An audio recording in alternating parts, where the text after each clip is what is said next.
Ratusan penumpang kereta api mulai memadati stasiun Kertapati Palembang Kamis pagi atau 3 hari menjelang perayaan Natal 2022.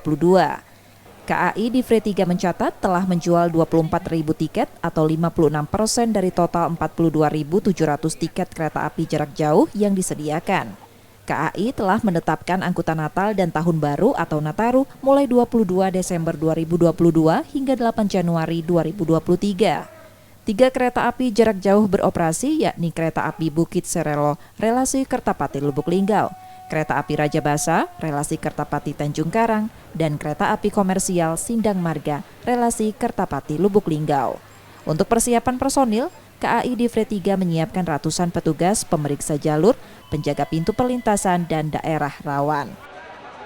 Sebenarnya mulai tanggal 24 ya. Tanggal 24 kita harapkan tanggal 24 itu hari Sabtu ya.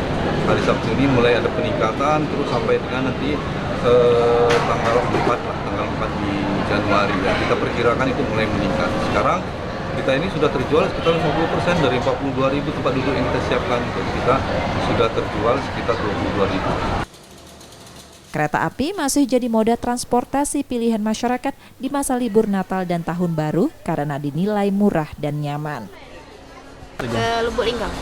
Tujuan apa, Mak? Liburan atau? Liburan bawa anak, liburan sekolah. Liburan sekolah, Pak. Sudah mesin tiket sudah lama, Mak? Sudah 1 minggu yang lalu. Syaratnya apa, Pak? Syaratnya identitas sama vaksin. Kenapa, Mak, pilih kereta daripada bis? Karena lebih ekonomis dan terjangkau.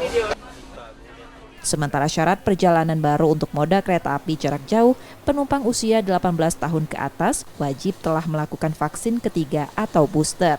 Sementara usia 6 hingga 17 tahun diwajibkan vaksin minimal dosis kedua. Emriski Nurmizan, Kompas TV, Palembang, Sumatera Selatan.